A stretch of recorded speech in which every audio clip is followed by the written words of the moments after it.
Hello everyone, welcome back to my YouTube channel Rahul UPSCM. प्यारे बच्चों, आज के लेक्चर में हम क्लास 9th का एक्सरसाइज 13.2 का बेसिक कंसेप्ट को स्टार्ट करेंगे। आज का जो ये लेक्चर रहेगा वो बेसिकली हिंदी माध्यम का रहेगा, तो आपको आज का लेक्चर बिल्कुल ध्यान से समझना है, क्योंकि आज के लेक्चर की जो जड़ है इस लेक्चर के अंदर छिपी हुई है, जो मैं आज आपको समझाऊंगा।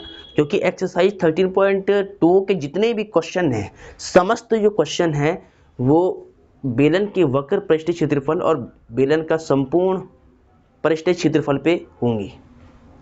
हम बात समझ रहे हैं कि जो एक्सरसाइज 13.2 है ना, इसके सारे क्वेश्चन बेलन का संपूर्ण पृष्ठीय क्षेत्रफल और बेलन का वक्र पृष्ठीय क्षेत्रफल पे हमें करने हैं। तो आज मैं आपको बेलन का वक्र पृष्ठ और बेलन का संपूर्ण पृष्ठ और बेलन का आयतन इसको निकालना समझाऊंगा। इसको आपको रटने की जरूरत नहीं होगी, आपको हमेशा याद रहेगा। ठीक है, तो बेसिकली आज के लेक्चर में हम क्या करेंगे, एक्सरसाइज 13.2 का जो बेसिक कंसेप्ट है, जिसमें हमें सीखना है कि बेलन का वक्र पृष्ठ कैसे बनता है और बेलन का आयतन, बेलन का संपूर्ण पृष्ठीय क्षेत्रफल कैसे निकलता है, वो हम आज आपको सिखाएंगे। तो आपको बिल्कुल ध्यान रखना है कि आज हम क्या सीखने वाले हैं। आपको वो फॉर्मूले रटने की जरूरत नहीं है, आपके माइंड में हमेशा वो सेट हो जाएंगे। ऐसा आपको एक बार मैं समझा लूँगा कि वो आपके माइंड में क्वेश्चन हमेशा सेट हो जाएंगे। ठीक है, तो लेक्चर को स्टार्ट करते हैं। सबसे पहले लेक्चर को आप शेयर कीजिएगा अपने दोस्तों में। तो अब देखिए हम स्टार्ट करते हैं। मोस्ट इंपॉर्टेंट आज का लेक्चर इज मोस्ट इंपॉर्टेंट है। प्यारे बच्चों, एग्जाम में हमेशा एक्सरसाइज 13.2 का जो क्वेश्चन है वो हमेशा आता है, क्योंकि एक्सरसाइज 13.2 जो मोस्ट इंपॉर्टेंट है, इसीलिए इसके में आपको फॉर्मूले पहले आपको समझाऊंगा कि ये फॉर्मूले कैसे बनते हैं। उसके बाद में आपको फॉर्मूले के बाद आपको क्वेश्चन समझाने में स्टार्ट कर दूंगा, और क्वेश्चन बिल्कुल सीक्वेंस में समझाऊंगा। एग्जाम में आपको कैसे लिखना है क्वेश्चन को, वो सारे फॉर्मेट में आज के इस लेक्चर में समझाने वाला हूं। तो लेक्चर को अंत तक देखिए, क्योंकि ये लेक्चर मोस्ट इंपॉर्टेंट होने वाला है। तो अब मैं लेक्चर को स्टार्ट करता हूँ। अगर वीडियो आपको अच्छी लगती है तो वीडियो को लाइक, सब्सक्राइब, शेयर जरूर कीजिएगा। तो अब हम लेक्चर को स्टार्ट करते हैं। सबसे पहले ध्यान से देखिए। सबसे पहले सभी बच्चे अपनी एनसीईआरटी बुक निकाल लीजिएगा। हिंदी माध्यम के जो प्यारे बच्चे हैं वो अपनी एनसीईआरटी बुक निकाल लीजिएगा। और आज हम आपको बेलन का वक्र पृष्ठ, बेलन का कुल पृष्ठ और बेलन का संपूर्ण पृष्ठ निकालना सिखाएंगे। तो प्यारे बच्चों, सबसे पहले तो आप हेडिंग लगा लो बेलन। देखिए, सबसे पहले तो आपको टॉप में क्या लगाना है, हेडिंग बेलन लगाना है। इसको आपको देखिए, हिंदी वाले बच्चों को इंग्लिश में भी समझना है। कुछ जो टर्म्स ऐसी होती है जो इनको इंग्लिश में मालूम होना चाहिए। बेलन को हिंदी में तो बेलन बोलते हैं, लेकिन इंग्लिश लैंग्वेज में सिलेंडर बोलते हैं प्यारे बच्चों, सिलेंडर। तो कुछ मैं आपको लिखवाऊंगा भी इंग्लिश में। सिलेंडर, बेलन को क्या बोलते हैं प्यारे बच्चों, सिलेंडर बोलते हैं इंग्लिश में। ठीक है, अब देखिए सबसे पहले ये हमारे पास एक बेलन है। आपको पहले कंसेप्ट को ध्यान से समझना है, कंसेप्ट को डेवलप करना है आपको पहले। मेरा उद्देश्य है कि हर एक बच्चे को मैथ समझ में आ जाए, करीब से मैथ से बच्चा दूर ना भागे। क्योंकि बहुत बार ऐसे होता है कि बच्चे सोचते कि मैथ हार्ड है, पर एक बात मैं बता दूं प्यारे बच्चों कि मैथ से आसान सब्जेक्ट बिल्कुल कोई सब्जेक्ट नहीं है। इस बात का ध्यान रहे। मैथ से आसान सब्जेक्ट कोई और सब्जेक्ट है ही नहीं। अगर मैथ को आप दिल से अगर पढ़ो ना, मन से पढ़ो ना, लगन से पढ़ो ना, तो मैथ से आसान सब्जेक्ट और कोई है ही नहीं है। तो इस बात का आपको ध्यान रखना है। तो इसलिए मैथ को एकदम इमेजिनेशन के थ्रू आपको पढ़ना है। ठीक है, तो देखिए ध्यान से, ये हमारे पास सिलेंडर का शेप होता है। बेलन का ये एक आकृति बना दिया है मैंने यहाँ पर। अब देखिए इसमें आपको क्या दिखना है, बेलन का आकृति कैसी बनता है। पहले देखिए प्यारे बच्चों, पहले इसकी आकृति बनाना भी मैं आपको सिखा लेता हूँ। देखिए, मैंने एक सर्कल लिया, ठीक है। अब एक सर्कल को लिया मैंने, एक सर्कल के ऊपर दूसरा सर्कल रख दिया ऐसे, फिर तीसरा सर्कल रख दिया, फिर चौथा सर्कल रख दिया, फिर पांचवा सर्कल, फिर छठा सर्कल, फिर सातवां सर्कल वृत्त, यानी फिर आठवां वृत्त, फिर नौवां वृत्त, फिर 10वां वृत्त। अगर इसकी मैं ऐसे सर्कल की अगर गट्ठी बना लूँ मैं ऐसे करके, मान लिया कि सर्कल पे सर्कल में रखता जाऊं, एक सर्कल लिया मैंने, इसके ऊपर में सर्कल रखता गया, तो एक वक्त ऐसे आया कि ये इतना ऊंचा हो गया। देखिए पहले मैंने एक सर्कल रखा, देखिए पहले मैंने यहाँ पर एक सर्कल रखा, फिर मैंने दूसरा सर्कल रखा, तो ये इतना ऊंचा हुआ, फिर मैंने तीसरा सर्कल रखा तो ये इतना ऊंचा हो गया, फिर चौथा रखा फिर इतना ऊंचा हो गया, फिर पांचवा फिर इतना ऊंचा, फिर छठा सर्कल फिर इतना ऊंचा, फिर सातवां और फिर आठवां रख दिया, तो अब ये इतना ऊंचा हो गया। तो अब ये आपको देखने में एक डेयरी लग रही होगी, इसकी लंबी डेयरी लग रही होगी। तो जब ये एक डेयरी लग रही है प्यारे बच्चों, तो ये जो इसकी जो इतनी जो हमें गैप दिख रहा है भाई, ये इतना ऊंचा दिख रहा है ना, तो इसकी हाइट आ गई। अब मान लिया हमने कि कहाँ तक जाएगा, एच हाइट तक जाएगा प्यारे बच्चों, कहाँ तक जाएगा, एच हाइट तक। ऐसे ही अगर देखिए, अब हम ये नहीं बोल सकते कि भाई मैंने 2 रखे तो यहाँ पे हाइट का मान 2 हो गया, नहीं, इसकी हाइट अनंत हो सकती है। देखिए अगर हम मैं इसमें और करते जाऊं तो ये कहीं ऊंची, मतलब जितनी आपकी इच्छा है, जितने आपके पास सर्कल है, वो सर्कल इसके ऊपर रखते जाओ तो उतनी हाइट आपको मिलती जाएगी। तो हाइट को डिफाइन करने के लिए हम क्या बोलेंगे कि ये जितना ऊंचा बन रहा है ये, वो क्या इसकी हाइट हो जाएगी। मान लिया अगर मैं एक सर्कल यहाँ रखता हूँ, फिर एक सर्कल मैंने यहाँ रख दिया, फिर एक सर्कल यहाँ रख दिया, अब देखिए ये यहाँ से यहाँ तक बन गया, तो ये इसकी हाइट फॉर्म करेगी। तो ये इसकी हाइट का फॉर्म बन गया, ऊंचा लग रहा है ना ये, तो ये इसकी क्या बन गई, हाइट बन गई आपके पास। और इसको अगर ऐसे मिला दूं मैं थोड़ा सा, देखिए तो ये आपको क्या दिखने लग जाए, एक बेलन की शेप, जैसी शेप यहाँ पर है ऐसी शेप आपको यहाँ पर दिखने लग जाएगी। मैंने कुछ इसमें मटेरियल भरा और वो थोड़ी बढ़ते बढ़ते बढ़ते बढ़ते वो थोड़ा इतना ऊपर आ चुका है, तो अब यहाँ पर इसकी एक हाइट हमें यहाँ पे दिख रही है कि जो यहाँ से यहाँ तक ऊंचाई जो हमारी बनी है, तो वो क्या हो जाए, इस बेलन की ऊंचाई कहलाएगी प्यारे बच्चों, इसकी हाइट कहलाएगी। तो इस तरह हम इसकी हाइट निकाल सकते हैं। और ये इसका क्या होता है, आधार होता है, और ये इसका क्या होता है, टॉप होता है। ये बेस, ये टॉप होता है, ऊपरी सिरा होता है, ये इसका निचले सिरा होता है। तो ध्यान रहे कि, और ये इसकी रेडियस होती है। तो ये मैं आपको समझाऊंगा, इस शेप में समझाऊंगा बिल्कुल, ठीक है। तो ये तो केवल हमने हाइट निकालना आपको सिखाया है कि बेलन में हाइट हम कैसे निकालते हैं, तो वो आपको ध्यान रखना है। तो अब हाइट को मैं रफ करता हूं। अब देखिए ध्यान से आगे, चलो अब लेक्चर को बिल्कुल आपको ध्यान से देखना है। तो देखिए प्यारे बच्चों, ये एक बेलन की आकृति है, बेलन सिलेंडर की आकृति है ये एक, ठीक है।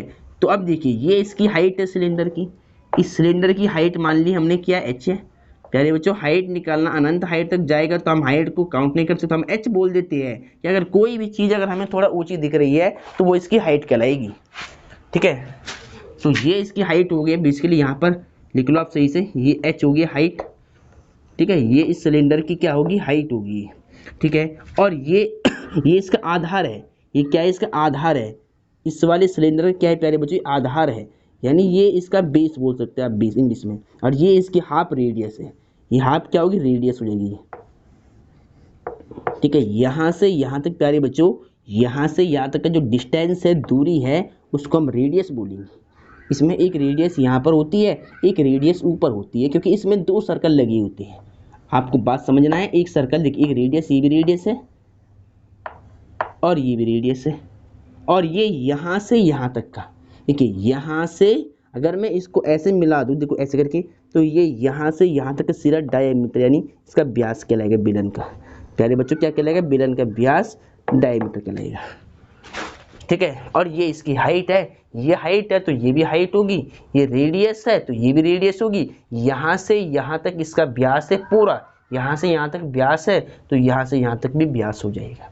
अब देखिए बेलन में आपको क्या ध्यान देना है, ये नोट्स आपको बता रहा हूँ मैं, कि ऐसे एक हमारे पास बेलन की शेप होती है, इसमें आपको क्या ध्यान देना है कि जो बेलन होता है प्यारे बच्चों, बेलन यानी सिलेंडर होता है, इसमें क्या होता है, देखिए एक सर्कल तो ऊपर होता है, देखिए एक वृत्त क्या होता है, ऊपरी सिरे पर, ऊपरी सिरे पर क्या होता है, एक वृत्त होता है, सर्कल होता है, और एक सर्कल होता है निचले सिरे पर, यानी आधार का सिरा, निचले सिरे पर क्या होता है, एक वृत्त होता है प्यारे बच्चों, एक वृत्त ऊपर लगा होता है, एक वृत्त नीचे लगा होता है। बेलन में क्या खास बात होती है, बीच में देखिए, ये बीच वाला हिस्सा अगर मैं इसको खोल दूं ना, तो ये बीच वाला हिस्सा खुलकर तो बन जाएगा आयत, अभी मैं समझाऊंगा, ये बीच वाला हिस्सा बन जाएगा आयत, और जो ये साइड में लगी है प्यारे बच्चों, ये एक सर्कल की फॉर्म बनती है। तो यानी इसमें 2 सर्कल होते हैं बेलन के अंदर, इस बात का आपको ध्यान रखना है। अब मैंने सर्कल की बात कर दी, वृत्त की बात कर दी, इसमें 2 वृत्त होते हैं। अब मैंने वृत्त की बात कर ली, तो वृत्त के बारे में आपको जानना पड़ेगा। प्यारे बच्चों वृत्त यानी सर्कल। वृत्त के अंदर क्या होता है, वृत्त में सबसे पहले रेडियस होती है, त्रिज्या होती है। ये आपने 9th मतलब 8th में सीखा होगा, आपने 7th क्लास में सीखा होगा आपने कि वृत्त किसको बोलते हैं, उसकी त्रिज्या क्या होती है, उसकी रेडियस क्या होती है, उसका डायमीटर क्या होता है, व्यास क्या होता है, वो सब आपको पता है। तो ये वृत्त है। वृत्त के अंदर एक त्रिज्या होती है। वृत्त के अंदर क्या होती है, एक सबसे पहले त्रिज्या होती है, यानी इसको हम रेडियस बोलते हैं आर। वृत्त में सबसे पहली बात क्या होती है, वृत्त में एक त्रिज्या होती है, उसको हम आर बोलते हैं शॉर्ट में। अब वृत्त में परिधि होती है प्यारे बच्चों, परिधि होती वृत्त में। परिधि बोल लो या परिमाप बोल लो, एक ही बात है। परिधि बोल लो या परिमाप बोल लो, इंग्लिश में क्या बोलते हैं, सरकमफ्रेंस या पेरीमीटर। तो वो क्या होता है इसका, देखिए 2 पाई आर होता है। प्यारे बच्चों आपने पढ़ा होगा वृत्त की जो परिधि होती है या फिर इसका परिमाप होता है वो क्या होता है, 2 पाई आर होता है। ठीक है, सरकमफ्रेंस कितना होता है, 2 पाई आर होता है। वृत्त का आपने क्षेत्रफल भी पढ़ा होगा कि वृत्त का जो क्षेत्रफल होता है प्यारे बच्चों, वृत्त का क्षेत्रफल होता है वृत्त में, तो क्षेत्रफल क्या होता है वृत्त का, पाई आर स्क्वायर होता है। प्यारे बच्चों क्या होता है, जो क्षेत्रफल होता है वृत्त का, यहाँ लिख लेता हूँ मैं, देखिए वृत्त है, वृत्त में सबसे पहले त्रिज्या होगी, उसको आर से डिनोट करते हैं। वृत्त में परिधि होती है, उसको हम परिमाप भी बोलते हैं, इसको 2 पाई आर से हम दिखाते हैं। और अब देखिए वृत्त के अंदर क्या होता है, क्षेत्रफल होता है, और क्षेत्रफल को प्यारे बच्चों हम ए बराबर क्या बोलते हैं, पाई आर स्क्वायर बोलते हैं। सर्कल का जो क्षेत्रफल होता है, एरिया होता है सर्कल का, वो पाई आर स्क्वायर के बराबर होता है। तो ये सिलेंडर को समझने के लिए पहले आपको सर्कल को समझना पड़ेगा। ठीक है, सिलेंडर को समझने के लिए प्यारे बच्चों आपको पहले सर्कल के बारे में जानकारी होनी चाहिए। सर्कल की जो रेडियस होती है उसे आर बोलते हैं, और जो सर्कल की परिधि यानी सरकमफ्रेंस होता है वो 2 पाई आर होता है, और जो सर्कल वृत्त का क्षेत्रफल होता है वो पाई आर स्क्वायर होता है। इस बात का ध्यान रहे। तो अब देखिए इसके बाद आपको जनरली आपको क्या समझना है, वृत्त के बाद आपको आयत के बारे में भी पता होना चाहिए। आप 9th क्लास के स्टूडेंट हैं तो आपको आयत के बारे में मालूम होगा। आयत को प्यारे बच्चों इंग्लिश में बोलते हैं रेक्टेंगल, और वृत्त को बोलते हैं सर्कल, और सिलेंडर और बेलन को बोलते हैं सिलेंडर। तो आयत को इंग्लिश में क्या बोलते हैं, रेक्टेंगल बोलते हैं। ऐसे शेप का ये हमें दिखता है, जैसे कि आपको ये ब्लैक बोर्ड दिख रहा होगा वैसे ही आयत है। इसमें देखिए ये जो होती है ये लंबाई होती है प्यारे बच्चों, क्या होती है, ये लंबाई होती है। इसको मैं शॉर्ट में लिख लेता हूँ, ये लंबाई होती है इसकी। ठीक है, आयत में ये लंबाई होती है और ये इसकी चौड़ाई होती है। ये क्या होती है, चौड़ाई होती है। ठीक है, लंबाई को लेंथ बोलते हैं, इसको शॉर्ट में एल से शो करते हैं, और चौड़ाई को ब्रेथ बोलते हैं, इसको बी से शो करते हैं। तो ये लंबाई तो ये भी लंबाई होगी, ये चौड़ाई तो ये भी चौड़ाई होगी, क्योंकि आयत में आमने सामने की भुजाएं बराबर होती है। तो एक बेलन के क्षेत्रफल को समझने के लिए, बेलन को अच्छे रूप में समझने के लिए आपको सबसे पहले सिलेंडर के बारे में यानी आपको सर्कल के बारे में पता होना चाहिए था। आपको वृत्त के बारे में मालूम होना चाहिए था कि वृत्त क्या होता है, उसका क्षेत्रफल क्या होता है, उसकी परिधि क्या होती है, उसकी त्रिज्या क्या होती है। तो और आपको आयत के बारे में मालूम होना चाहिए। अगर ये आयत मैंने बनाया है तो इसका क्षेत्रफल मतलब ये वाला हिस्सा हम काउंट करें, अंदर वाला जो बाहर की बाउंड्री ने अंदर जितने हिस्से को घेर रखा है आयत कहलाता है। तो आयत का क्षेत्रफल क्या होता है, देखिए इस आयत का क्षेत्रफल प्यारे बच्चों क्या होगा, लंबाई गुणा चौड़ाई होगा। क्या होगा, लंबाई गुणा चौड़ाई होगा। तो इतनी पदों को समझते हुए, टर्म्स को समझते हुए अब हम आगे चलते हैं और बेलन का वक्र पृष्ठ का फॉर्मूला सिद्ध करते हैं, यानी निकालते हैं। और उसके बाद हम क्या करेंगे, संपूर्ण प्रश्न निकालेंगे। उसके बाद एक क्वेश्चन आपको समझाएंगे इनके बेस पर। तो ये जानकारी आपको इसको लिख ले बिल्कुल सही से आप कॉपी में, ताकि आपको याद रहे। तो देखिए ये जो बेलन है ना, ये बनता कैसे, मतलब इस बेलन का वक्र पृष्ठ कैसे बनता है वो मैं आपको यहाँ पे समझाता हूँ। देखिए ये फिगर मैंने केवल समझाने के लिए बनाई है, तो इसके बाद बिल्कुल आपको यहाँ पर देखना है प्यारे बच्चों ध्यान से। मेरा उद्देश्य है कि गरीब सा जो गरीब बच्चा है वो भी एकदम आसानी से सीख सके, घर बैठे बैठे आसानी से सीख सके और मैथ से कभी दूर ना भागे। ठीक है, तो अब देखिए प्यारे बच्चों, सबसे पहले मैंने क्या किया, मैंने यहाँ पर एक सिलेंडर लिया।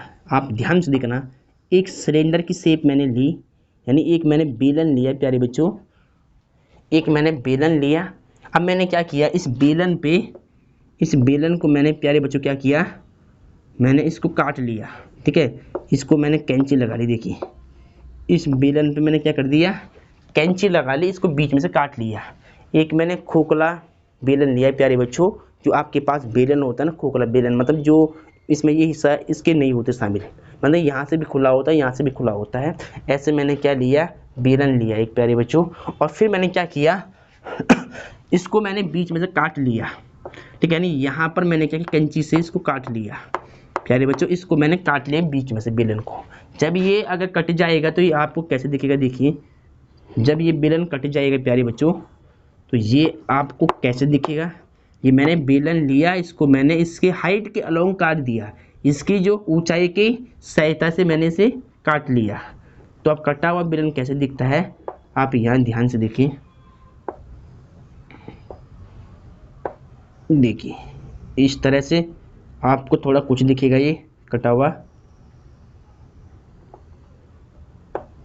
ये देखिए ध्यान से, मैं समझाने के लिए मैं प्रयास कर रहा हूँ कि आपको बिल्कुल समझ में आ जाए। देखिए जब अगर मैं काटूंगा ना, यहाँ से मैंने यहाँ से कैंची मारी तो ये ऐसे आपको कुछ, ये आपको दिखे कटा हुआ, ऐसे कटा हुआ ये आपको कुछ दिखेगा। ठीक है, जब इसकी देखिए ये क्या था, ये सर्कल ऊपर लगा हुआ, ये एक सर्कल यहाँ लगा है, एक सर्कल यहाँ लगा है, यानी एक वृत्त यहाँ पे लगा हुआ नीचे आधार पर, और एक ऊपरी वाले हिस्से पे वृत्त लगा हुआ है। तो आप जानते हैं कि वृत्त की परिधि यहाँ पर, ये देखिए एक सर्कल है, एक वृत्त है, तो इसकी परिधि क्या होगी, 2πr होगी। ठीक है, तो यहाँ पर भी अभी वही है, यहाँ पर भी ये जो गोल गोल हिस्सा है ना भाई, यही चीज़ मैंने काटी, बस मैं इसको यहाँ से काट के इसको मैं खोलना चाहता हूँ। तो मैंने क्या किया, इस खोलने के लिए देखो जो ये 2πr है, यहाँ पर भी सेम 2πr रहेगा, बस इसको हमने काट लिया, बात तो वही है, बस हमने काट लिया, यहाँ पे एक बीच में कट मार दिया, ये वाला कैंची से कट मार दिया, तो ऐसे बन जाएगा ये।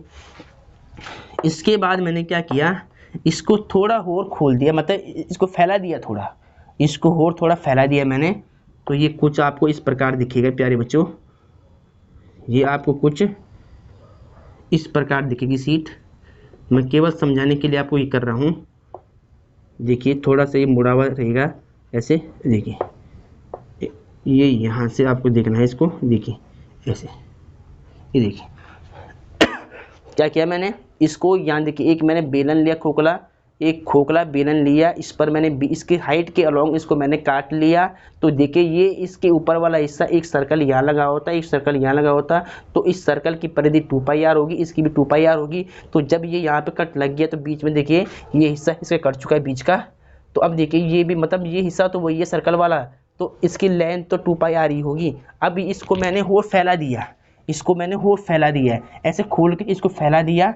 तो अब देखिए ये इसकी लेंथ वही रहेगी, जब यहाँ पे 2πr खुल जाए, अभी तो ये ऐसे गोल है तो 2πr है, जब ये मतलब खुलेगा फिर भी 2πr रहेगा, फिर यहाँ पर भी 2πr ही रहेगा, इसकी लेंथ 2πr ही रहेगी प्यारे बच्चों। अब मैंने क्या किया, फाइनली मैंने इसको सीधा कर दिया, इसको मैंने पूरा खोलकर एकदम ऐसे प्लेन कर दिया। देखिए अब यहाँ पर ये बेलन, यानी ये बेलन जो मैंने काटा था कैंची की सहायता से, ये मैंने पूरा खोल चुका हूँ मैं इसको, यानी फैला चुका हूँ उसको अच्छे रूप में, मैंने इसको एकदम फैला दिया। तो अब देखिए इसकी जो लेंथ है, मतलब जो इसकी यहाँ पर परिधि चल रही थी, यहाँ पर भी वही रहेगी परिधि, यहाँ पर भी वही रहेगी, और यहाँ पर भी तो वही रहेगी। बस अब ये सीधा हो गया, बस ये हमने क्या बना दिया, रेक्टेंगल बना दिया, यानी 2πr बना दिया इसको। ठीक है, और देखिए ये इसकी हाइट थी बेलन की, देखिए यहाँ आपको समझना है, ये हाइट है बेलन की, तो हाइट भी वही रहेगी, ये हाइट है तो ये भी इसकी हाइट, कुछ थोड़ा इधर लगा लो एरो।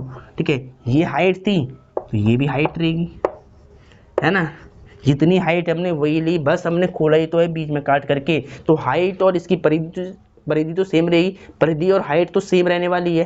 तो यहाँ h है तो यहाँ पर भी इसकी हाइट h हो जाएगी। ठीक है, सेम इसको मैंने सीधा कर दिया, तो जो इसकी यहाँ पे लेंथ रेक्टेंगल की वो क्या बन जाएगी, सर्कल की परिधि बन जाएगी, और हाइट तो आपकी हाइट ही रहेगी प्यारे बच्चों, हाइट क्या रहेगी, हाइट ही रहेगी, इस बात का ध्यान रहे। चलो ठीक है, तो रेक्टेंगल में देखिए बेलन में मैंने क्या किया, इसको यहाँ से काट लिया, इससे फिर ऐसे मतलब ये दिखने लग गया, फिर इसको और हमने फैला दिया तो ऐसे दिखने लग गया, फिर इसको और फैला दिया तो ये एक आयत की शेप का हमें दिखने लग गया प्यारे बच्चों, एक आयत की शेप का ये हमें दिखने लग गया।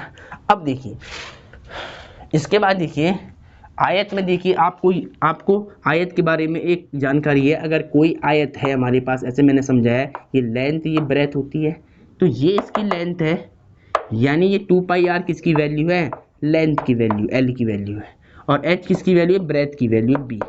चौड़ाई ये एल तो ये भी एल, ये 2 पाई आर तो ये भी 2 पाई आर, ये एच तो इसके सामने वाला भी एच। तो यानी अब हम यहाँ से क्या निकाल सकते हैं, अब मैं यहाँ पे इसके बाद देखिए ध्यान से, आप यहाँ पे देखिए नीचे कि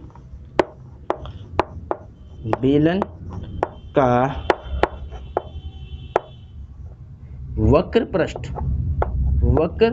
पृष्ठीय क्षेत्रफल, इसको इंग्लिश में क्या बोलते हैं, lateral surface area of cylinder, या फिर curve surface area of cylinder. ठीक है, तो बेलन का वक्र पृष्ठीय क्षेत्रफल, बेलन का वक्र पृष्ठीय क्षेत्रफल प्यारे बच्चों कैसे निकालेंगे, देखिए आयत, देखिए आयत का क्षेत्रफल, बेलन का वक्र पृष्ठ क्षेत्रफल किसके इक्वल होगा, आयत के क्षेत्रफल की, आयत का क्षेत्रफल।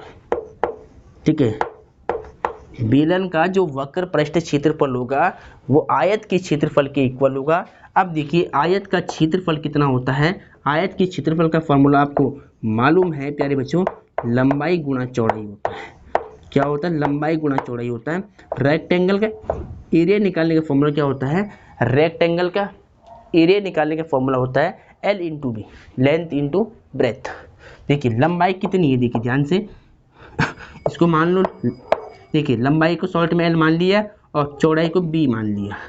ठीक है, अब देखिए एल की वैल्यू यहाँ पर कितनी है, एल की वैल्यू 2 पाई आर है फिगर में, तो एल की वैल्यू यहाँ रख दी मैंने 2 पाई आर, और बी की वैल्यू कितनी, बी इसकी हाइट मानी जाएगी ना एच, तो बी की वैल्यू कितनी एच है यहाँ पर, तो एच रख दिया।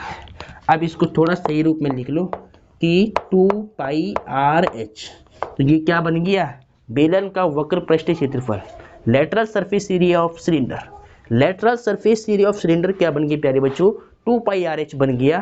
तो ये फॉर्मूला मैंने यहाँ पे ड्राइव कर लिया, तो इसको आपको देखिए ये फॉर्मूला आपको अलग से बॉक्स में लिखना है कि बेलन का वक्र पृष्ठीय क्षेत्रफल प्यारे बच्चों कितना होता है, 2 पाई आर एच होता है। क्या होता है, 2 पाई आर एच होता है। तो ये फॉर्मूला आपको बिल्कुल सही रूप में याद करना है प्यारे बच्चों, ये फॉर्मूला आपको मैंने निकालना सिखा लिया, अब ये हमेशा आपको याद रहेगा। ठीक है, जब भी अगर आपको बेलन को देखना है ना, तो इसको इमेजिन कर लो कि वो जब एक सिलेंडर को जब हम काटेंगे बीच में तो रेक्टेंगल बनेगा। अब रेक्टेंगल का एरिया का सूत्र आपको याद होना चाहिए, एल इंटू बी होता है, वहाँ पर एल की वैल्यू 2 पाई आर, परिधि बन जाएगी, परिधि इसकी लेंथ बन जाएगी रेक्टेंगल की, और हाइट सिलेंडर की इसकी ब्रेथ बन जाएगी, एल और बी की वैल्यू रख दिया, तो 2 पाई आर एच हमें मिल गया। ठीक है, तो पहले इसको सभी बच्चे ध्यान से लिख ले, ये सारी फिगर आपको बनानी है, मोस्ट इंपॉर्टेंट है, इस बात का मूल रूप से ध्यान दें।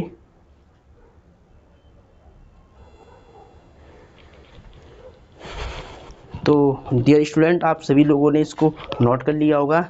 अब हम क्या सीखेंगे, संपूर्ण पृष्ठीय क्षेत्रफल, बेलन का संपूर्ण पृष्ठीय क्षेत्रफल सीखेंगे। तो ये सारी फिगर आपको लिख लेना है सही से। ठीक है, इसको समझ लेना है, और चीज़ को आपको रटनी नहीं है, आपको समझ के करना है काम। अगर आप समझ के सीखते हो इसको तो आपको हमेशा याद रहेगा। अब हम क्या करेंगे, देखिए बेलन का वक्र पृष्ठीय क्षेत्रफल मैंने आपको निकाल दिया है, मतलब आपको समझा लिया निकाल करके। अब मैं क्या निकालूंगा, बेलन का संपूर्ण पृष्ठीय क्षेत्रफल। तो पहले मैं यहाँ पे हेडिंग लगाता हूँ, बेलन का संपूर्ण या कुल संपूर्ण पृष्ठीय क्षेत्रफल, बेलन का संपूर्ण पृष्ठीय क्षेत्रफल प्यारे बच्चों, बेलन का संपूर्ण पृष्ठीय क्षेत्रफल देखिए क्या होता है, कैसे निकालेंगे वो आपको समझना है। देखिए एक बेलन बनाता हूँ पहले मैं, यहाँ पर देखिए एक बेलन बना देता हूँ मैं। देखिए एक मैंने सिलेंडर बना दिया यहाँ पर, ये मेरे पास ऐसे सिलेंडर है, ध्यान समझिएगा, ये सिलेंडर हो गया मेरे पास ऐसे।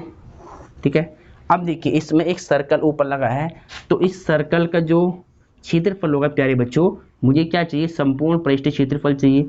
तो जो ऊपर वाला हिस्सा है इसका जो क्षेत्रफल होगा प्यारे बच्चों वो क्या होगा, पाई आर स्क्वायर होगा। और जो नीचे वाला सिरा है इसका आधार का जो क्षेत्रफल होगा, यानी यहाँ पर भी एक सर्कल लगा है, एक वृत्त लगा है, तो इस वृत्त का क्षेत्रफल क्या होगा, पाई आर स्क्वायर होगा। और जो ये बीच वाला हिस्सा है ना, ये बीच वाला जो हिस्सा आपको दिख रहा है ना, ये बीच वाला सर्कल को छोड़, किनारे वाले सर्कल को छोड़ के ये जो बीच वाली सीट है ना, इसको बोलते हैं वक्र पृष्ठ। क्या बोलते हैं, वक्र पृष्ठ, बेलन का वक्र पृष्ठ। अब देखिए बेलन का वक्र पृष्ठ अभी मैंने आपको निकाल के दिखाया है, यानी बेलन का वक्र पृष्ठ क्षेत्रफल मैंने अभी आपको निकाल के दिखाया है कि 2 पाई आर एच होता है। 2 पाई आर एच जो क्षेत्रफल होता है वो केवल इनका होता है, जो ये वक्र बीच वाला हिस्सा है, जो ये गोल गोल हिस्सा है ना, जो देखिए अगर ये मेरे पास मार्कर है तो इसके जो गोल गोल का ये हिस्सा है ना, यानी ये सर्कल छोड़कर, ऊपर के सर्कल को छोड़ देनी, ऊपर से तो खुला हुआ था, यानी यहाँ से कोई चीज़ हम इसमें घेर सकते थे, तो यानी ये ऊपर कुकड़ा बेलन था ये, तो यानी यहाँ से इसका ये वाला हिस्सा खुला होगा, ये भी मतलब ये वाले सर्कल इसमें नहीं होते वक्र में, यानी ये वाला जो सरफेस होता है ना, ये वाला सरफेस क्या कहलाता है, बेलन का वक्र पृष्ठ क्षेत्रफल कहलाता है। तो अगर ये बेलन बना हुआ है तो जो ये वाला गोल गोल सरफेस है ना बीच का, जो ये मतलब बीच वाला सरफेस है ना, इस सर्कल को और इस सर्कल को छोड़कर जो ये बीच वाला सरफेस है, ये क्या होता है, वक्र पृष्ठ क्षेत्रफल होता है बेलन का। तो ये था 2 पाई आर एच और ये था पाई आर स्क्वायर, मतलब जो सर्कल यहाँ लगा है बीच में इसका पाई आर स्क्वायर होता है, जो ऊपर लगा है उसका पाई आर स्क्वायर होगा। तो अब देखिए हमें चाहिए संपूर्ण पृष्ठ क्षेत्रफल। संपूर्ण पृष्ठ क्षेत्रफल का क्या मतलब है कि ऊपर वाला हिस्सा भी क्या हो, बंद हो, और बेस वाला हिस्सा भी क्या हो, बंद हो, और जो बीच वाला हिस्सा है वो भी इसमें शामिल करना पड़ेगा प्यारे बच्चों। तो संपूर्ण का मतलब होता है कि ऊपर के हिस्से का क्षेत्रफल और नीचे के हिस्से का क्षेत्रफल और जो इसका वक्र पृष्ठ क्षेत्रफल है उनको ऐड कर दो, जोड़ दो सभी को मिला करके। तो देखिए पहले तो मैं क्या लिखूंगा, बेलन का संपूर्ण पृष्ठ क्षेत्रफल इक्वल होगा वक्र पृष्ठ क्षेत्रफल, वक्र पृष्ठीय क्षेत्रफल प्लस दो वृत्ताकार सिरों का क्षेत्रफल, दो वृत्ताकार सिरों का क्षेत्रफल प्यारे बच्चों, दो वृत्ताकार सिरों का क्षेत्रफल। बेलन का जो वक्र पृष्ठ क्षेत्रफल होगा वो किसके इक्वल होगा, बेलन का वक्र पृष्ठ क्षेत्रफल प्लस बेलन के दो वृत्ताकार सिरों का क्षेत्रफल। ठीक है, आपको बात समझ में आ रही है कि बेलन का संपूर्ण पृष्ठ क्षेत्रफल किसके इक्वल आएगा, बेलन का वक्र पृष्ठ क्षेत्रफल, ये बीच वाले हिस्से का, और दोनों वृत्ताकार सिरों का क्षेत्रफल, यानी इस वृत्त और इस वृत्त का क्षेत्रफल और इसका बीच का जो सरफेस है वक्र पृष्ठ है, उनको जोड़ करके हमें बेलन का संपूर्ण पृष्ठ क्षेत्रफल मिलता है। देखिए ध्यान से, अब वक्र पृष्ठ क्षेत्रफल अभी हमने निकाला था, क्या होता है 2 पाई, यानी ये वाला हिस्सा, देखिए ये वाला हिस्सा कहलाता है वक्र पृष्ठ है, तो इसका क्षेत्रफल हमने क्या निकाला था, 2 पाई आर एच निकाला था। और दोनों वृत्ताकार सिरों का क्षेत्रफल देखिए, दो वृत्ताकार, एक ये है एक ये, इनको जोड़ लो सीधा एक साथ, तो pi R square plus pi R square, दोनों वृत्ताकार सिरों का हमें निकालना है, तो इनको एक साथ पहले जोड़ दिया। अब आप यहाँ ध्यान से देख सकते हैं 2 पाई आर एच को आपको सेम रखना है। देखिए पाई आर स्क्वायर वन टाइम यहाँ लिखा है और पाई आर स्क्वायर वन टाइम यहाँ लिखा है, तो पाई आर स्क्वायर में जब पाई आर स्क्वायर में ऐड करूँगा तो मुझे क्या मिलेगा, 2 पाई आर स्क्वायर मिलेगा प्यारे बच्चों। ठीक है, तो मुझे क्या मिलेगा, 2 पाई आर स्क्वायर मिलेगा। अब देखिए ध्यान से, इन दोनों में कॉमन क्या दिख रहा है आपको, 2 पाई आर, तो मैं इन दोनों वैल्यू में से कॉमन क्या निकालूंगा, 2 पाई आर मैंने कॉमन निकाल लिया, तो यहाँ h बच जाएगा, यहाँ एक r बच जाएगा, यानी ये क्या बन गया आपका, बेलन का संपूर्ण पृष्ठ क्षेत्रफल का सूत्र बन गया प्यारे बच्चों, 2 pi R into H plus R. ये क्या होता है, बेलन का संपूर्ण पृष्ठ क्षेत्रफल होता है 2 pi R H plus R. Total surface area of cylinder क्या होता है, 2 pi R H plus R. तो अब आपको इसको मैं साइड में लिखता हूँ कि जो संपूर्ण पृष्ठीय क्षेत्रफल होता है प्यारे बच्चों, इसको हेडिंग बना के आप लिख लें, 2 पाई आर ब्रैकेट में एच प्लस में आर मल्टीप्लाई में है। तो ये फॉर्मूला आपको याद करना है प्यारे बच्चों, ये फॉर्मूला भी आपको सही रूप में याद होना चाहिए। बेलन का जो संपूर्ण पृष्ठ क्षेत्रफल होता है 2 pi R H plus are होता है। ठीक है, तो इसको आपको याद कर लेना है। ठीक है, तो इसके बाद एक इम्पॉर्टेंट क्वेश्चन मैं समझाऊंगा आपको, मोस्ट इम्पॉर्टेंट एक्सरसाइज 13.2 का फर्स्ट और सेकंड क्वेश्चन मोस्ट इम्पॉर्टेंट है। 13.2 का जो सेकंड और फर्स्ट क्वेश्चन है वो मोस्ट इम्पॉर्टेंट है। और अभी हमें एक्सरसाइज 13.2 में आयतन के बारे में नहीं सीखना है प्यारे बच्चों। आयतन इसका क्या होता है, पाई आर स्क्वायर एच होता है, ठीक है। आयतन में क्या करते हैं, जो एरिया होता है इसके टॉप का उसको देखिए, जो बेस होता है आयतन के लिए हम क्या करते हैं, इस बेस को लेते हैं और इसकी हाइट को लेते खाली। तो पाई आर स्क्वायर एच क्या होता है, आयतन होता है बेलन का। चाहे आप वो भी लिख लो यहाँ पर कि बेलन का आयतन, बेलन का आयतन, वॉल्यूम ऑफ सिलेंडर क्या होता है प्यारे बच्चों, वॉल्यूम ऑफ सिलेंडर होता है pi R square H, pi R square H, ठीक है। तो बेलन का आयतन क्या होगा, पाई आर स्क्वायर एच होगा। ये भी आप लिखकर याद कर ले। तो ये लेक्चर आज का मोस्ट इम्पॉर्टेंट था।